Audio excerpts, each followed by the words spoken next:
Hello guys, এই দেখো আমার ছেলেকে কিভাবে ঘুম পাড়াতে হয়। এরকম করে বালিশে মাথা দিয়ে হাঁটু এরকম করে ঝাঁকাতে হয়, এরকম এরকম করতে হয়, তারপরেও ঘুমায়। খুব দুষ্টু, গান বলতে হয়, এরকম করেই ও ঘুমিয়ে পড়বে। তোমরা দেখতে থাকো, ভিডিওটা স্কিপ করবে না। আর সাথে আমার ভিডিও ভালো লাগলে অবশ্যই লাইক, কমেন্ট, শেয়ার আর সাবস্ক্রাইব করে আমার ভিডিওর পাশে থাকবেন। আষাঢ় গেল শ্রাবণ এলো রে, যাব চল মধুর বৃন্দাবন। আমি এসব আবল তাবল গান বলে বাবুকে ঘুম পাঠাই। দেখো, সব গান তো মুখস্থ থাকে না। আষাঢ় গেল শ্রাবণ এলো রে, যাব চল মধুর বৃন্দাবন। হরে কৃষ্ণ কৃষ্ণ কৃষ্ণ হরে হরে, হরে রাম রাম রাম হরে হরে। বলো হরে কৃষ্ণ কৃষ্ণ কৃষ্ণ হরে হরে, হরে রাম। ওঠো ওঠো নন্দলাল, যে দেখো হলো সকাল, গোষ্ঠ লয়ে যাবে ধেনুর পার। ওঠো গোপাল মুখ ধো, বসে যাওয়া শোনে, থালাতে সাজানো আছে রসের খাবার। এই দেখো আমার ছেলে এরকম করতে করতেই ঘুমিয়ে পড়বে। ওঠো গোপাল মুখ ধো, বসে যাওয়া শোনে, থালাতে সাজানো আছে রসের খাবার। হরে কৃষ্ণ কৃষ্ণ কৃষ্ণ হরে হরে, হরে রাম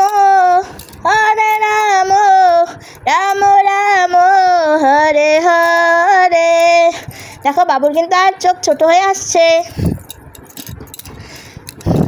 একবার বলো হরে কৃষ্ণ। আমাদের দেখো জানালাটা মেলা, মশারি দিয়ে ঘুম পাঠাবো ওকে। হরে কৃষ্ণ কৃষ্ণ কৃষ্ণ হরে হরে, হরে রাম হরে হরে। বলো হরে কৃষ্ণ রাম হরে হরে, হরে কৃষ্ণ কৃষ্ণ কৃষ্ণ হরে হরে। ওই দেখা যায় তাল গাছ, ওই আমাদের গা, ওইখানেতে বাস করে কানা বগির ছা। ও বগি তুই চাস কি, পান্তা ভাত খাস কি? পান্তা আমি খাই না, পুঁটি মাছ পাই না, একটা যদি পুঁটি পাই অমনি ধরে কাপুস গুপুস খাই রে। সোনা ঘুমালো, পাড়া জুড়ালো, বরকি এলো দেশে, বুলবুলি যে ধান খেয়েছে, খাজনা দেব কিসে? ধান ফুরালো, পান ফুরালো, খাজনার উপায় কি? আর কটা দিন সবুর করো, আমরা জিয়ান বাবার জমিতে ধান বুনেছি রে, ধান বুনেছি। একবার বলো হরে কৃষ্ণ কৃষ্ণ হরে হরে। ওই দেখা যায় তাল গাছ, ওই আমাদের গা, ওইখানেতে বাস করে কানা বগির ছাড়ে। আমার বাবু এরকম করেও ঘুমায়, আবার কখনো বোবো খেতে খেতেও ঘুমায়, কিন্তু সবসময় এক এক সময় এক রকম করে ওকে ঘুম পাঠাতে হয়। আর বাড়িতে আজকে কেউ নেই, মা বাবা আমার দেওর সকালবেলা এখন বাজে 8:30, সকালে উঠেই রোয়া কাটতে গেছে। আর এখন আমি বাসি কাজ করে নিয়েছি, এখন বাবুকে ঘুম পাঠিয়ে তারপর পূজা করব। আর এদিকে রান্না করতে হবে সকালবেলা সেদ্ধ ভাত।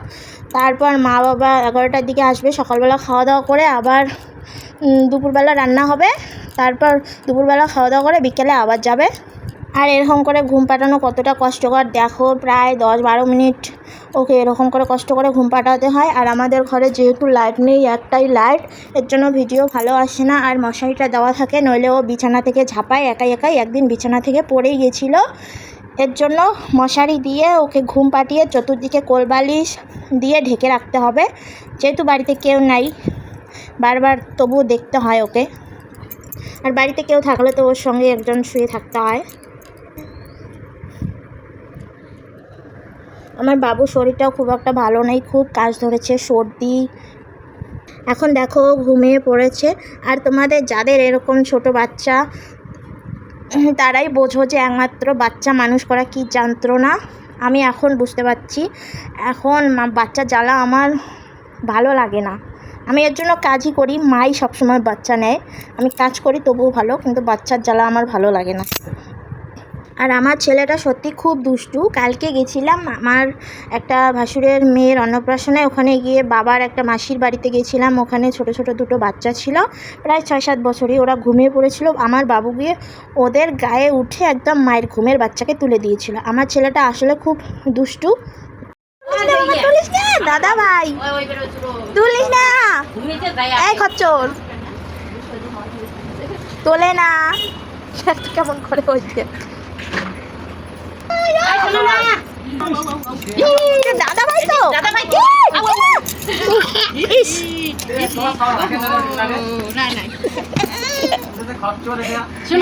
দাদা ভাই 5 দিন বড়, 8 দিন ও না না ও ওই যে কে রে কে আছে রে কে আছে রে ধরো তো তুমি ইয়ে ধরে দাদা ভাই। বাবা তোমার চুলগুলো তো খুব সুন্দর, খুব সুন্দর।